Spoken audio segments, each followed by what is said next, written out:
The young Marquis went to a tryst and got the wrong place. He was forced to marry plain-looking me.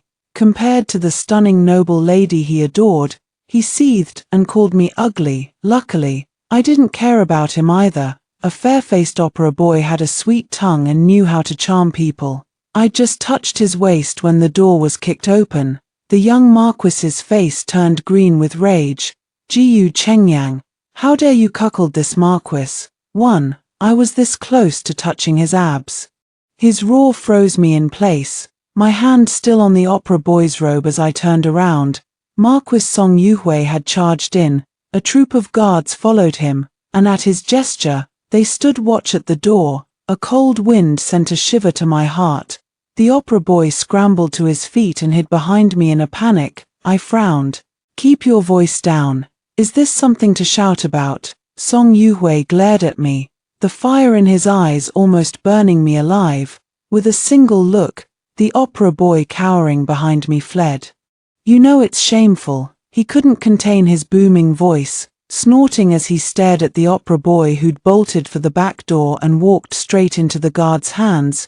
He dragged me out the door in long strides. His face was as black as if he'd actually been cuckolded, as if it had even happened. What a pity. I stared at my hand, which had never touched an inch of warm skin. If I'd known, I would have skipped the flirty talk and just grabbed him. I sighed. Song Yuhui ground his teeth and let out a cold laugh. He tossed me onto the bed and pinned me down with his body. No candles were lit.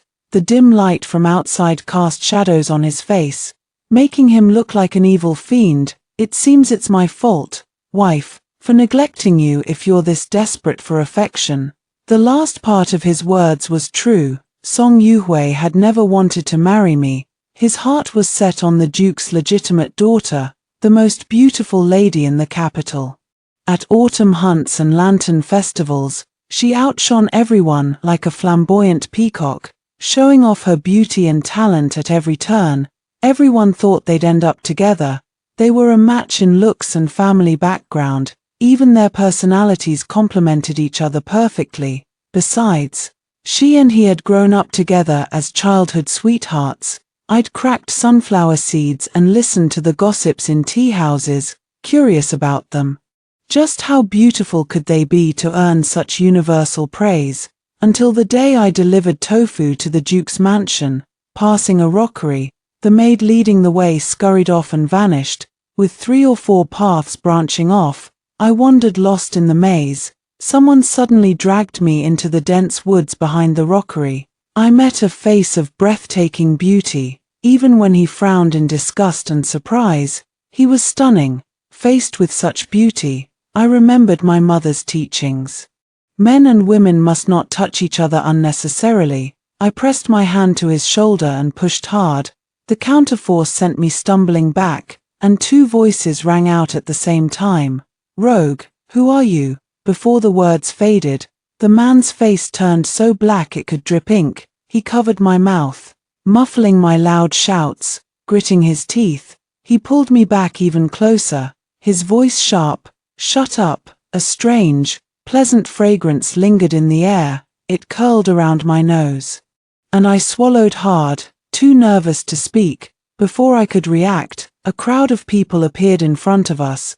Their faces held a mix of emotions. From their clothes, they were all nobles I couldn't afford to offend. I trembled, almost falling to my knees, thinking I was doomed. Then I steeled my resolve. I wailed, "My lords and ladies, please uphold justice for me. This common girl only came to the mansion to deliver tofu, never thinking this rogue would." I'd always had a loud voice. That shriek earned me the title of Marquis's wife. Not that I was the wife right away. They'd originally planned to make me a concubine. My mother showed up with all our relatives and kicked up a fuss. She said a daughter of an honest family shouldn't be humiliated like a maid or a slave. I'd rather let my daughter bang her head and die at the Marquis's mansion. No one in the neighborhood could match her in volume or arguing skills. Her tantrum worked. I went from concubine to secondary wife to the main wife. In the end, the old madam had to step in and make the final call. On our wedding day, The onlookers in the capital were all stunned. How had the unruly, glorious young Marquis Song Yuhui married a plain tofu seller? The Marquis's mansion was draped in red silk. Song Yuhui, who'd only just recovered from a family punishment, went through the wedding with a blank face. False smiles and curious stares clung to me like glue. Only my mother was grinning from ear to ear, praising me non-stop. "You've made your mother so proud." Song Yuhui wouldn't even look at me. He dumped me in a side courtyard of the mansion, far away from the main quarters. "You'd better watch your step." His cold words infuriated me, and I tore off my wedding veil on the spot. Why should I watch my step? The young Marquis mistook the person and blames it all on me. I threw the veil on the ground, muttering, "What a coward." His face twisted with anger. He frowned and stormed off with a flick of his sleeve. He never came back, and I was left in cold neglect day after day. Thankfully, the maids loved to sneer at me. They'd mock my looks, then slander my methods of getting the marriage. I bickered with them every day, so life wasn't entirely boring. Until my mother-in-law found out and replaced all the servants in the courtyard with quiet, cold-faced ones. Days became dreadfully dull.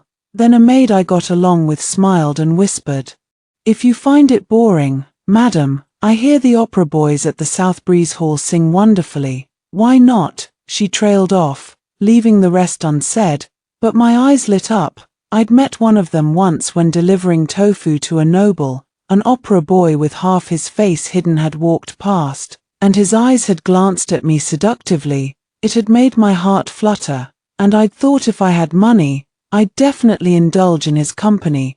Who knew that stepping out the door would bring Song Yuhui crashing in, too? Song Yuhui's movements were rough as he tore open my lapel, his eyes blazing with anger.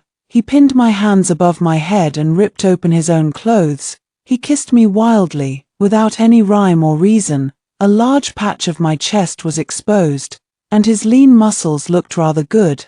My eyes lingered on them until he bit me hard. His voice was vicious. "Tell me what you plan to do with that opera boy." His Adam's apple bobbed just above my line of sight. "Naturally, watch him sing, at worst." I touched his face a little. I never got the chance to do anything else. His eyes turned pitch black, as if he'd laughed in anger. A shiver of pleasure ran down my spine. "And if you had gotten the chance, what then?" Touch his muscles, kiss his lips. It wasn't like I was going to do anything outrageous.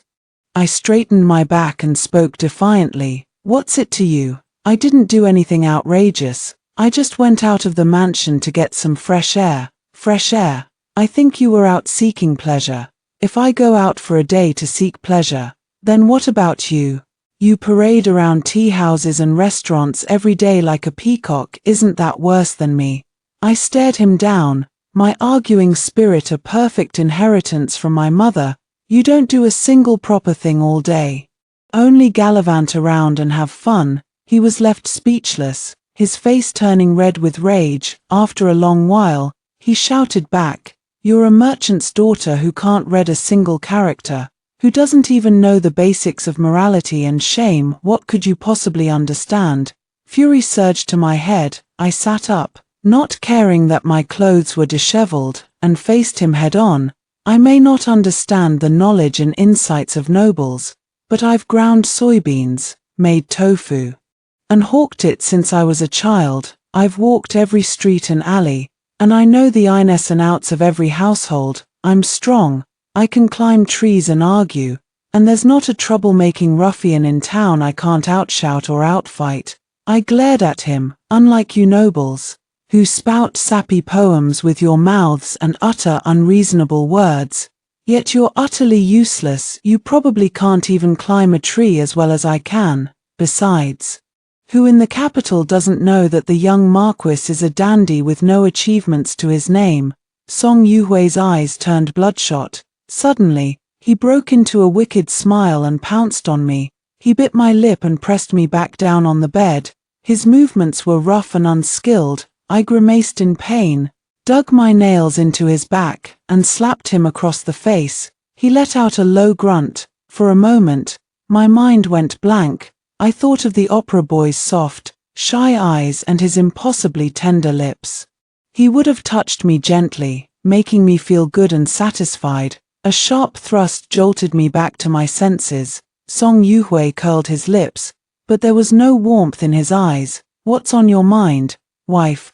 Could it be that lover of yours? What a crude, grating word. I was too weak to pinch him. So I rolled my eyes and ground out through gritted teeth. Certainly not someone who only knows how to use brute force like you. A short, cold laugh fell from above my head. His movements suddenly turned fierce, making me scream. My vision darkened, and my mind slipped into a jumbled, broken dream. Suddenly, I couldn't breathe. The suffocating feeling jolted me awake, and I opened my eyes with a gasp. Song Yuhui's hateful, yet flawlessly handsome face loomed large in front of me. He was pinching my nose, a mischievous smile playing on his lips. When he saw me open my eyes, his smile widened. Jiyu Chengyang, you look truly ugly when you're asleep, Song Yuhui.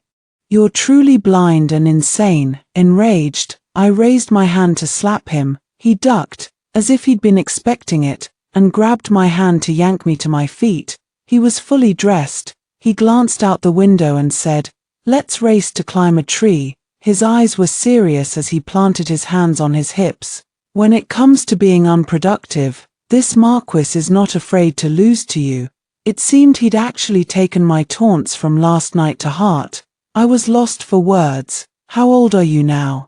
Even the 3-year-old next door didn't act this petty. He raised an eyebrow, picked me up in his arms, and stuffed a dress into my hands haphazardly. A maid standing by couldn't stand to watch any longer, pressed her lips to hide a smile, and took over dressing me. In the courtyard stood a short sweet osmanthus tree. Its trunk was fairly thick. I tested it with my hand, looked up, and said, "You first." Song Yuhui had already cracked his knuckles, his eyes fixed intently on the tree. He was about to move, then thought better of his dignity and coughed. "Turn around and face the other way." He grabbed a branch, pushed off with his foot, and strained his arms to lift himself off the ground, looking utterly ridiculous and out of place. He turned his head to smirk at me triumphantly. The courtyard gate creaked open, and a soft, sweet female voice called out, "Brother Song, brother." Madame Song's voice rose in fury. "Song Yuhui, 3, in the main hall." My mother-in-law's face was ashen with rage, and Jiyu, the Duke's legitimate daughter, still looked stunned. I hung my head and stole several glances at Jiyu. The world did not lie. Her beauty, reputed to be unmatched in the capital, was truly breathtaking. Her features were exquisite, and her bearing was elegant and refined. Jiyu sensed my intense gaze, and her hand trembled slightly. The teacup by her hand slid, almost spilling its contents. I leaned over and steadied it, offering her my kindest smile. "Be careful, young lady." Now that we were closer, I could see her eyes, clear and bright as pearls. She glanced at me and nodded gently. "Thank you." Behind me, a sudden gust of force yanked me back. Song Yuhui looked at me with a half-smile, while my mother-in-law's face behind him was even sterner. I rubbed my hands awkwardly, then dropped to my knees with a thud. "I beg your punishment, mother-in-law." The young Marquis seemed to be possessed today. He insisted on dragging me out to watch him climb a tree.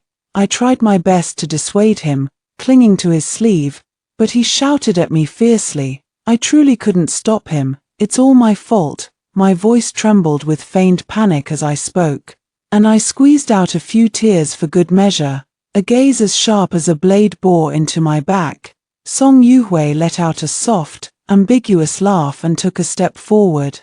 "It's just climbing a tree. How could it scare you this much?" He paid no heed to anyone else, hauling me to my feet and pressing me into a seat. His voice low, "You put on quite the show, flawless acting. Why not join an opera troupe and sing with your little opera boy?" "Ayu." My mother-in-law's expression softened slightly, and a stern glare shot our way. I sat up straight. He stretched lazily, lifted his eyes, and smiled. "Mother, you just came back from the palace. She says Lord G sent something for you. The two of you may leave, catch up on old times. Song Yuhui and Ji stood and bowed respectfully. Before I could react, he grabbed me by the scruff of the neck, grinning. Cheng Yang was tired yesterday. She'll come back with us. My eyes shot open in alarm, my bow awkward and stilted as he pulled me along. My mother-in-law's face darkened. Her imposing aura made me nearly yank my hand free. Song Yuhui shoved me toward the maids. I'll be right back. Wait for me, wife, we're not done with today's business. I steadied myself with difficulty, lowering my eyes. Yes, husband. He flinched as if he'd heard something outrageous, frowning and raising his voice. Why are you speaking in that sickly sweet tone? Ji, standing not far behind him, turned to look. Seemingly curious, I ground my teeth, whispering, mind your own business. Then I smiled gently at her over his shoulder. Back in the courtyard, I ate a little something and wandered over to the sweet osmanthus tree again. Its trunk was sturdy enough. I tested it, gripping the bark with one hand, bracing the other against it, and pushed off with my feet to climb. I clapped my hands in satisfaction. My skills were still there. I climbed higher. A maid peeked nervously toward the gate, then hurried to urge me. Madam, come down, you'll hurt yourself. I held out the handful of osmanthus flowers I'd plucked to show her. How about sweet osmanthus rice wine for dinner? The words had barely left my mouth when a strong gust of wind rushed past, stinging my cheeks. The tree shook violently, forcing me to step back, and my foot slipped. I grabbed wildly for the nearest branch, and a pair of hands pressed against my back, steadying my waist. The maid screamed. I twisted around in panic, and as I met Song Yuhui's infuriatingly handsome face, a shower of osmanthus petals fell from the sky, and so did my fist. The tree shook again. His reckless grin faded, replaced by shock. Jiyu Chengyang, thud. We tumbled off the tree together, him pulling me into his arms. We hit the ground just before the petals did. He cushioned my fall, his body beneath mine. I stared up, the blue sky and white clouds above, a single osmanthus petal floating gently onto my lips. Beneath me, he choked out his last words before blacking out completely. Jiyu Chengyang, you need to lose weight, for I made the maids keep it a secret, and threatened and bribed a doctor to come from outside the mansion. It was nothing serious, just a black eye that would take a few days to heal. I leaned in to stare at it. Song Yuhui actually looked quite innocent when he slept. His brow bones were deep set, his nose straight, his lips thin, his skin soft and fair. I felt an absurd twinge of jealousy. My gaze drifted to his blackened eye socket, and I sighed.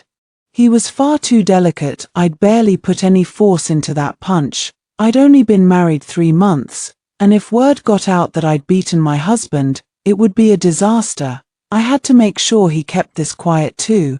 Just as I was thinking of how to convince him, his long eyelashes fluttered, and he opened his dark, ink-like eyes to meet mine. He scrambled back in alarm. Jiyu Chengyang, what are you doing with that ugly face so close to me? He winced as he touched his injury, ordering, bring the bronze mirror. I smiled guiltily. It's nothing. The doctor said it'll fade in a few days. He grabbed my shoulders, rolled out of bed, and stumbled straight for the mirror by the window. A blood-curdling scream pierced the air. He ground his teeth. Jiyu Chengyang. I snatched the mirror and threw it out the window, exclaiming, wow, what a handsome young master, a true jade-faced gentleman. That black eye just adds a mysterious charm. Song Yuhui saw right through me, his eyes darkening as he curled his lips into a slow smile. A bad feeling settled in my stomach. You want to hide this from everyone else? His smile was wicked. What are you willing to do to beg me? Beg him? Right then, I only regretted not punching him harder, hard enough to knock him out for a few days. Maybe I could slip him a sleeping draft. Song Yuhui's face suddenly loomed close. My breath caught. How about this, you be my maid, I'll decide when you can stop. His eyes were narrow and slanted, smoldering with affection even in his mischief. stare at him too long, and it was easy to get drawn in, but that smile held too much mockery, making me want to both yield and strangle him. Your maid, what do I have to do? A maid tends to her master's every need, of course. He straightened up, tilting his chin high. Jiu Chengyang, help me over. Song Yuhui reveled in his petty tyranny. He couldn't stand to see me idle. He made me bathe him, dress him, comb his hair, and even dragged me out of bed in the middle of the night to watch the moon. He'd take 2 bites of dinner, then make me help him walk around the courtyard and fly a kite for him.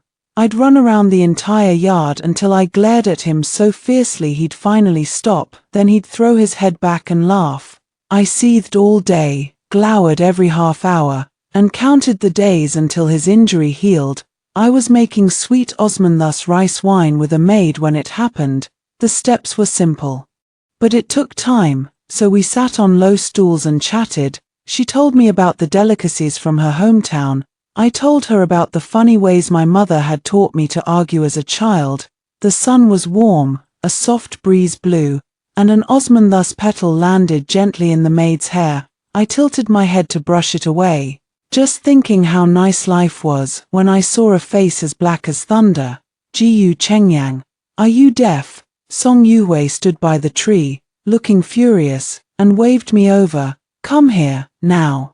What now? I wiped my hands and followed him inside. He sat down, swinging his legs, and threw a book at me. Read this to me. Quit looking for trouble. I threw the book back. I'm busy chatting and slacking off with the maid. Who was it yesterday that begged me to make sweet osmanthus rice wine after tasting a sip? Fine, I won't have any. Read. Song Yuhui, are you doing this on purpose? I stood up, nearly throwing the book at his head. I can't read.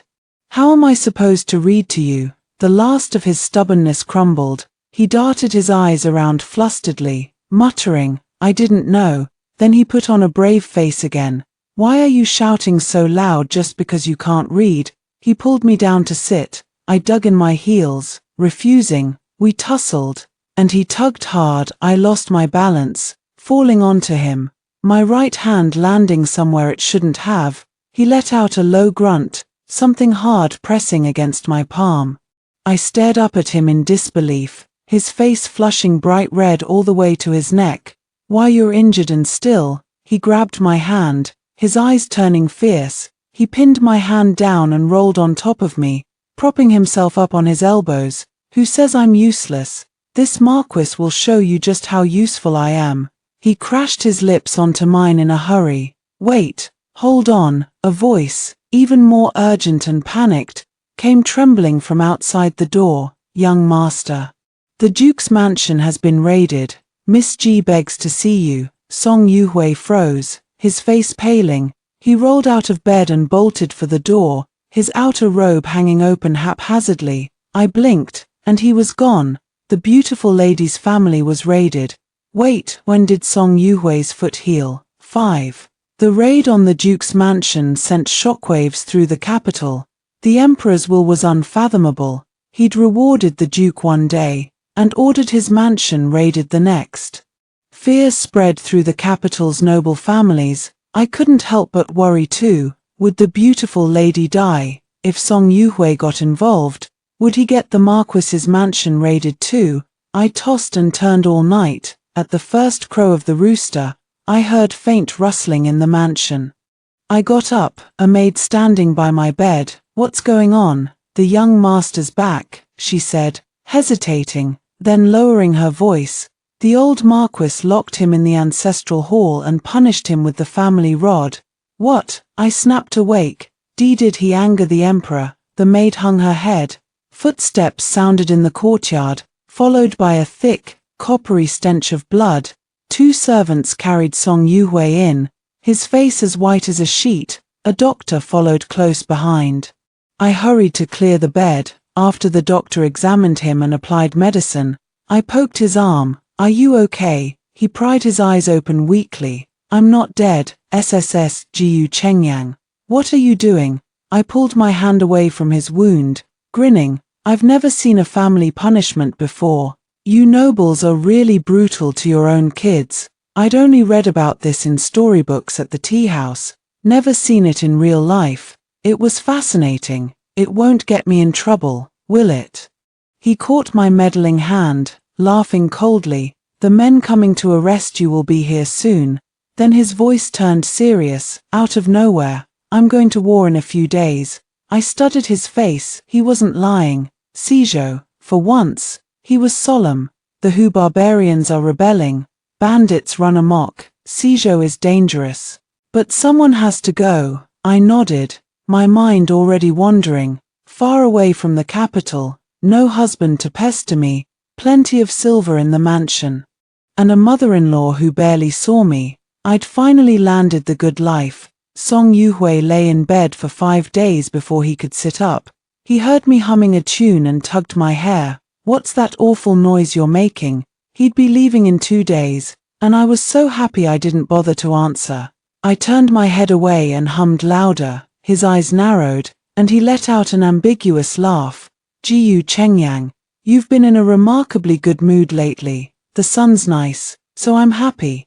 Seijo is a long way away. Don't you have anything to say to this Marquis? I was used to his petty attempts to get a rise out of me. I turned to him, smirking. Safe travels, husband. Take care of yourself. Remembering something, I wrapped up the medicine the doctor had given him and set it aside. Don't forget this medicine. Change it every day, for a month straight. It's on my back. How am I supposed to change it myself? So delicate. Your guards, your men. The military doctor, can't any of them help you? He smiled, a hint of cunning in his eyes. I backed away, grabbing a maid and heading out to buy rice wine. The maid looked downcast. When I asked why, she said, I heard Miss G and the other noble ladies from the Duke's mansion were exiled to Seijo. When the young master found out, he rushed into the palace to argue with the emperor. When that failed, he knelt and begged to go to war in Seijo. It's such a long way, and you're not by his side. What if the young master? I cut her off with a laugh. Even better. Then I can eat at the Osmanthus Tower one day, watch opera at the South Sparrow stage the next, and visit the South Breeze Hall the day after. I'll even order an opera boy for you to keep you company. Besides, the battlefield was full of swords and spears. Who knew if he'd ever come back? I fell asleep that night, dreaming of my perfect new life. A faint rustling outside pricked my ears, and the jolting of the carriage shook me awake in no time. I opened my eyes to find a handsome face looming close. A cool wind rushed in from outside the carriage. Did my wife sleep well? The sky outside was pitch black, yet I could still make out the steep mountain cliffs. I jolted fully awake. Meeting Song Yuhui's eyes crinkled with obvious amusement. The road to Seijo is long, and the pain of missing my wife is simply unbearable. After much thought, this Marquis decided it would be better to bring you along, so we need not suffer the agony of separation. He leaned even closer, his face nearly touching my eyes blazing with fury. I'm sure my wife is also tortured by longing for me. He even blinked, taunting me. Longing. I only wished he were dead right now. I raised my arm to strike, but he anticipated my move and caught it. I shot my knee up hard without hesitation. He let out a muffled grunt, doubling over in pain and clutching his stomach. You're trying to murder your husband. I tilted my chin up, grinding my teeth. So what if I am? While he was busy holding his stomach, I leaned in and bit his neck hard, not letting go until I tasted blood. The metallic tang spread across my tongue as I glared at him. Song Yuhui, you're a shameless rogue, a bastard, a good-for-nothing. He seemed used to my vulgar curses, tilting his neck and grinning down at me even more triumphantly. Jiyu Chengyang, you look hideous when you're angry. Then I'll poke your eyes out. As the words left my mouth, he opened his lips and bit me back, his hands pinning down my thrashing legs. His voice softened. Sleep a little more. I'll wake you when we reach the post station. What? He wakes me up with his nonsense just to tell me to sleep again. Not even the hooligans from the South Street who'd clashed with me since childhood dared to provoke me like this. I aimed a hard kick at his back as he turned to step out of the carriage. A roll, a heavy thud, and the startled shouts of his men crying "Young master" filled the air. Song Yuhui tumbled right back in. His old wounds had reopened. He ground his teeth. A woman's heart is the most venomous thing in the world. 6. We reached Suzhou half a month later. The city was broken, its streets nearly empty, and I spotted the gaunt figure of Jiyu at a glance. She huddled trembling among the servants. Her peerless face was smudged with black mud, hiding her expression. Song Yuhui glanced her way, then sat down in the main seat as if nothing was amiss, accepting the fawning praises of the men around him. Their obsequious looks turned my stomach, their murky eyes sharp with calculation and scrutiny. He smiled and agreed to everything, downing cup after cup of wine like the carefree dandy he'd been in the capital, seemingly oblivious to all around him. My chest felt tight, so I made an excuse to step out. The farther I walked, the colder my heart grew. Everything about Suzhou had felt off from the moment we entered the city. It was as if danger lurked in every shadow. I was lost in thought when a spray of blood splattered onto me, and I stumbled back. The person holding the blade turned around, their face cold, then they froze for a split second. Jiyu tossed the dying, blooded man to the ground, wiping her face casually. Her killing intent still lingered as her gaze fell on me. "The neck," I said, glancing at the corpse with its chest riddled with stab wounds. "Stab the neck, and it's a kill with one strike." She sheathed her blade, a cold glint flashing in her eyes. Fireworks burst in the dim dawn sky far away. She'd lit a blood-stained signal flare and sent it soaring. Only then did she turn back to me, smiling. "You're truly interesting." Colorful fireworks reflected on her face, her smile warm and unfeigned. My cheeks flushed. "I like you too." Neat. Cold footsteps drew near from outside the wall, the tread of well-trained soldiers. A hand seized the back of my collar, yanking me backward. Song Yuhui pulled me to his side with a stony face, a rugged-looking man standing behind him. The three of them exchanged a silent glance, as if they'd planned this all along. Jiyu stepped forward and addressed the stranger. "Elder brother." So this was the Duke's eldest son. I looked up in shock. Wasn't he supposed to have been executed? My eyes darted between him and Jiyu. Then I blinked wildly at Song Yuhui. It hit me then. Song Yuhui must have been in on this with them all along. I took a step to the side, putting distance between us. Jiyu's expression turned stern. "Suzhou is swarming with danger. Stay close to Song Yuhui, and don't wander off." Song Yuhui crossed his arms over his chest, leaning down to murmur in my ear, "Too late. If we die, you won't escape either." He nodded at the siblings, then dragged me into a room. I fell silent for a few seconds. "You're plotting a rebellion." "Amham." He pinched the back of my neck, a chill running down my spine as he leaned in, his voice wicked, scared. "I think you're all insane." I held my breath, speaking in a low voice as I turned to pack my things at once. He watched me leisurely, grabbing my wrist to stop me. "We'll leave tomorrow. Eat first." And leave tomorrow we did, straight for the military camp. Matters in Suzhou City were left to Jiyu and her brother. Song Yuhui was assigned to the camp, taking up the post of general.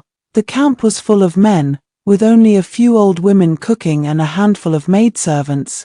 There was also a female doctor. We were around the same age, but she carried herself with calm and poise. I watched her movements with curiosity, helping the maids tend to the wounded and apply medicine. 4 days on end, Song Yuhui was swamped with work, so I spent all my time with the women of the camp. We worked until we had no time for a sip of water, and in our rare free moments, we huddled around the fire and chatted. Aunt Zhao saved chicken legs for us specially. The female doctor told stories of her childhood learning medicine.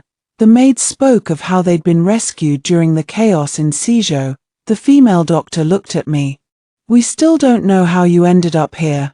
The frontline situation was critical. Song Yuhui had gone to consult with the other generals the moment we arrived at the camp, and the guards he'd brought with me had led me straight to my tent. No one had indeed asked about my identity. I smiled. My husband thought I was too ugly, so I came here to beg for food. The female doctor split her half a chicken leg and handed it to me. By the firelight, her eyes locked onto mine. You're beautiful. Aunt Zhao tossed a matchstick into the fire with a sharp clink. What blind fool would say otherwise? If I ever lay eyes on him, I'll bash his head in. Even the soldiers blushed and stole glances at me, stammering, "You're very pretty, miss." I'd only made up the story to fool them, but their sincere compliments made my own cheeks flush red. The female doctor only ever spoke the truth, her expression steady as she said, "If he's such a blind fool, you'd be better off divorcing him and living freely for yourself." My voice rose before I could stop it. "You're right. When I go back, I'll curse that blind husband of mine blue in the face, then divorce him." My joking words made everyone laugh. We all knew the truth in this world. A woman could never divorce her husband. I resented it, but there was nothing I could do. Amid the laughter, the female doctor squeezed my hand, her voice low. "Don't be afraid. If he insults you again, I'll poison him for you." Jiu Chengyang. I hadn't even had time to reply when a voice, cold and dark as night, cut through the air from behind me. It was accompanied by a gaze that wrapped around me like a spider's web, tight and unyielding. The chatter died at once. Everyone turned to look. Song Yuhui still wore his blood-stained armor, his handsome face dusted with ash, which only added to his rugged aura. He let out a cold laugh. "Wife, you've made me look for you everywhere." 7. I held my breath as I followed him on a long, winding walk back to his tent, with nearly every general in the camp staring at us along the way. I couldn't put my finger on why I was so angry. "What were you doing in the kitchen, of all places?" He took off his outer robe, washed his hands thoroughly, and said, "Looking for you, of course. You've been living quite comfortably these past few days, it seems." I was too annoyed to talk to him, so I took off my own robe and walked to the bed. Squeezing into the farthest corner and closing my eyes, Song Yuhui lifted the tent flap and stepped out, returning a moment later, fresh from a bath and smelling of fragrance. He climbed onto the bed, his breath drawing near as he pressed against my back and pinched my cheek.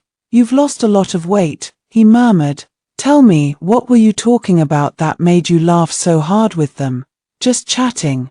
"Chatting that involves holding hands." He wrapped his fingers around my wrist, sliding his hand down to clasp my palm, lacing our fingers together, then lifted our hands to his eyes to look at them. I tried to pull away, but his grip was too tight. Enraged, I threw off the covers and sat up. It wasn't a man I was holding hands with. "What do you want, young Marquis?" His brows furrowed at my words, then he smiled. "No more husband." It was a title I only ever called him to purposely irritate him.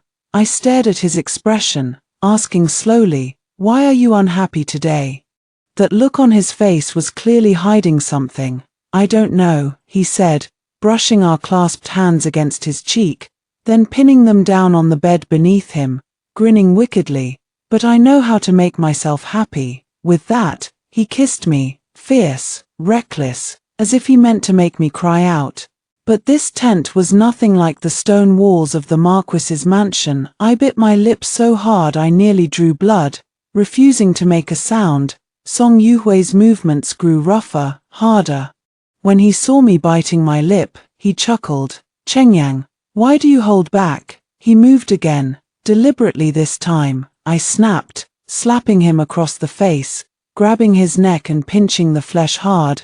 "Song Yuhui, you bastard." We tussled back and forth until we were both exhausted. I slept late into the morning. Song Yuhui was gone when I woke up. I washed up and stepped out of the tent, only to find all the patrolling soldiers with their heads bowed.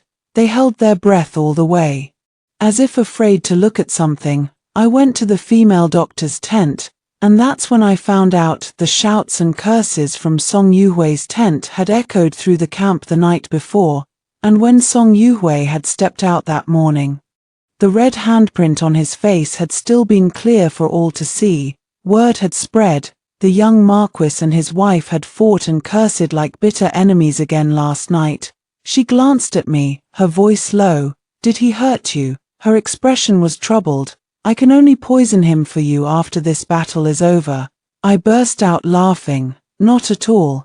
Go ahead and ask anyone who was the one shouting last night, and who was the one with a bruised face. The soldiers who'd once been quick to gossip clammed up at once, not daring to speak out of turn anymore, and when they saw I was unharmed after days of staying by the general's side, they gradually began to chat with us again. The battle dragged on, swords clashed on the front line, the wounded poured into the camp non-stop. Provisions from Suzhou City arrived steadily. Black smoke rose from the far end of the desert. Aunt Zhao said, "It'll be over soon." That night, the camp caught fire. Men dressed as soldiers, with blue ribbons tied around their right wrists, charged into the crowd and began to kill. There were spies among us. They slaughtered countless men, blood flowing like a river. The soldier who'd blushed and called me pretty a few months prior, now missing a hand, pressed a blade to my neck and dragged me outside. The female doctor stood guard in front of the wounded camp. Finally, reinforcements from Suzhou City arrived in the distance.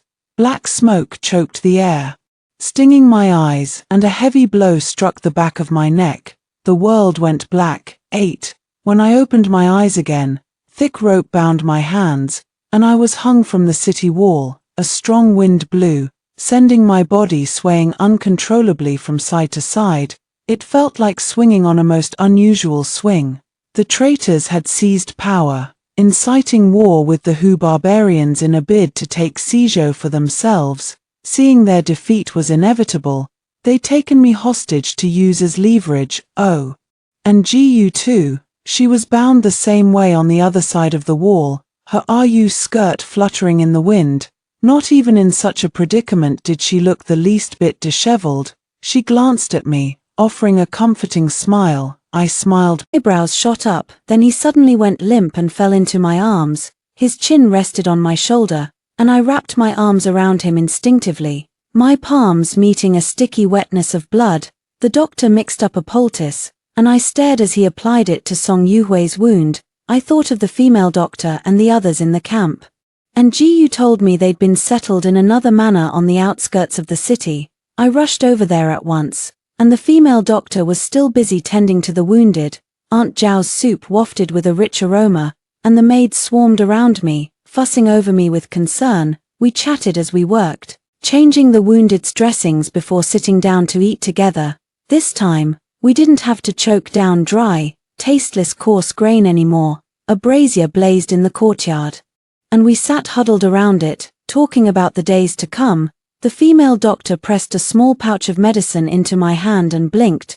"Madam, the young Marquis is looking for you." A guard's voice called from the gate just as she finished speaking.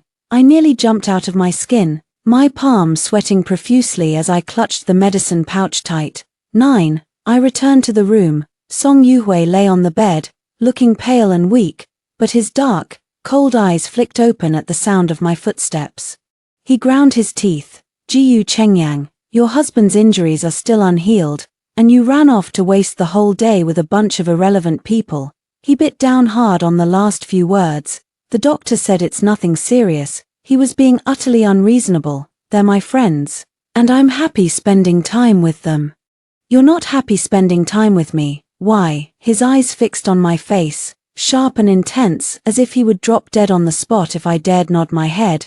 "Because they love me, they praise me, and they think I'm beautiful. They treated me with genuine sincerity. They're lying to you. They're only nice to you because of your status as the Marquis's wife, and they dare not say anything else." He wanted to compete with me in volume. I raised my voice too. "I'm not blind or stupid. I can tell if someone's sincere or not. You, for example, you're not being sincere right now. You're flustered." Song Yuhui froze, muttering defiantly. "Why would I be flustered?" I flung my hand in the air, too annoyed to argue. "How should I know?" I climbed onto the bed and lay down to sleep. From the corner of my eye, I saw the candle still burning. Song Yuhui frowned. tossing and turning restlessly as if he were puzzling over some great difficulty, unable to fall asleep. The dust of Sijou's troubles settled, and when the emperor's imperial edict arrived, I finally learned the truth. The raid on the duke's mansion, Song Yuhui's reckless rush into the palace, it had all been a ploy set by His Majesty. My shoulders relaxed, and I let out a breath as if I'd just escaped death. Song Yuhui let out a low snort. I shot him a glare, then got up to bid the female doctor and the others farewell. My mother was in the capital, and she must have been worried sick after months without word from me. No matter how reluctant I was to leave, I had to go back, but Song Yuhui's gaze was so blatant, burning into my back like a physical thing. It made the female doctor hug me tightly before she dared whisper, her voice tinged with panic. "I gave you the wrong medicine, madam. Don't use it, throw it away as soon as you can." I hadn't even had time to ask what the medicine was for when a pair of arms wrapped around my waist from behind, pulling me close. The grip on my waist was tight, and I felt Song Yuhui's eyes sweep slowly over the female doctor. God knows what he was glaring about with his head tilted up like that. The carriage ride back to the capital was long. We stopped at a post station to rest for the night, and only then did I remember I had no idea where I'd left the medicine pouch. I was rummaging through my clothes when Song Yuhui pushed the door open, a flagon of wine in his hand. He took a few swigs on his own, then shot me a glance. In no time, his face was bright red, and his eyes were glassy and red-rimmed too. His hand closed around mine, burning hot against my skin. I pulled back slightly. "What are you going to do, Jiyu Chengyang?" His voice was hoarse as he pressed a soft kiss to my eyelid, gentle and slow, so gentle it left me frozen, daring not to move. I stared at the flagon in his hand and said sharply, "If you can't hold your liquor, don't drink it." He nuzzled his nose into the crook of my neck, rubbing his cheek against my skin, as if struggling to hold back something deep inside. "I know now." "Know what?" He pushed me down onto the bed, lifting his head from my neck to look into my eyes. I know why I was flustered. His gaze swept slowly over my face, and in his eyes, I saw a tenderness so soft and lingering it took my breath away.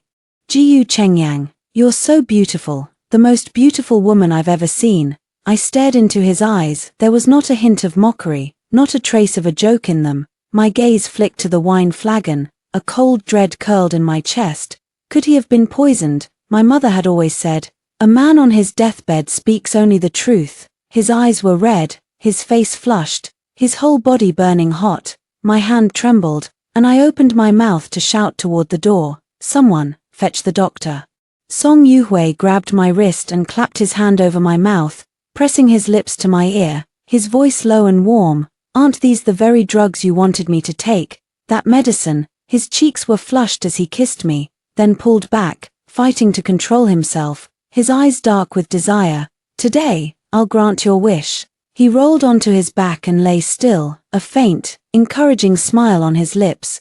"Chengyang, it's your turn." That night in the military camp, our lovemaking had been like a fight, grappling and tussling, back and forth. I'd raged then, shouting, "Why do you always have to be on top, holding all the power?" I'd tried time and again to roll him over and straddle him, only to be pinned back down. It had been nothing short of a brawl. Now, my face burned as if infected by his fever, and I bit my lip, forcing my voice steady. "My turn then." "So be it." Who was afraid of whom? My eyelashes fluttered down, and I dared not meet his eyes. I fumbled around for a cloth and covered his eyes with it, my cheeks blazing red as I touched him, slow and tentative. Beneath me, Song Yuhui let out a muffled groan, thick with shame and desire. I was exhausted, and rolled off him to the side only for his hand to close around my waist, pulling me back into his arms. We did not sleep a wink that night. When I opened my eyes again, Song Yuhui pressed a soft kiss to my ear, his voice warm and low. "Chengyang, it's snowing, outside the window." Wintersweet bloomed tall and proud against the white snow, the flakes falling like delicate white flowers.